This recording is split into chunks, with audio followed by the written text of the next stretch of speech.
Parent companies and their subsidiaries typically operate as separate legal entities, with the parent shielded from liability for the subsidiary's actions.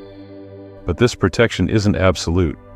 Under certain circumstances, courts may hold parent companies responsible for their subsidiaries' debts and legal issues. The relationship between a parent company and its subsidiary is defined by several factors.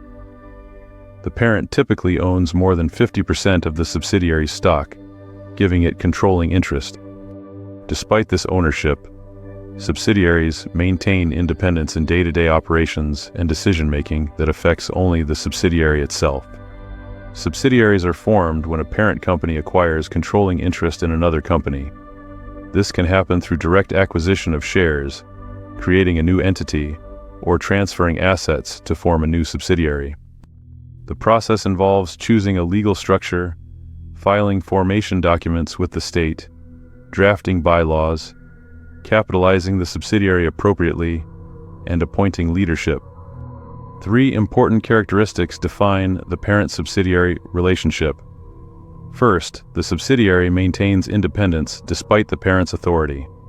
Second, the parent company must balance control while respecting the subsidiary's independence. Third, this separation helps eliminate potential liability for the parent company. Companies establish parent-subsidiary structures for several strategic reasons. These include isolating risk, gaining tax benefits, allowing operational focus in different markets, protecting brand reputation, and integrating acquired companies while maintaining their operations. The basic legal rule is that parent companies enjoy limited liability protection from their subsidiaries' actions. This protection is a primary reason many businesses establish parent-subsidiary relationships. The parent company's assets are generally shielded from claims against the subsidiary. However, this protection can fail under certain circumstances. Courts may pierce the corporate veil when the parent company uses the subsidiary to commit fraud or avoid legal obligations. This occurs when the legal separation between entities is disregarded. Several legal theories can lead to parent company liability. Under the alter ego doctrine, courts may find liability when the parent and subsidiary don't maintain truly separate identities. Agency theory applies when the subsidiary acts as an agent for the parent. Direct participation theory holds parents liable when they actively participate in wrongdoing.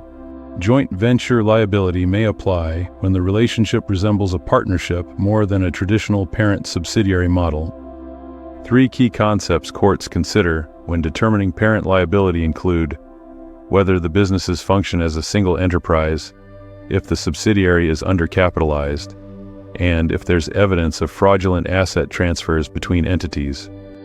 To maintain liability protection, parent companies should follow best practices. These include maintaining separate books and bank accounts, holding independent board meetings with proper documentation, avoiding commingling of funds, ensuring adequate capitalization of subsidiaries, clearly defining roles and responsibilities, and using separate branding when possible. The parent-subsidiary relationship offers valuable liability protection, but this protection depends on maintaining genuine separation between entities.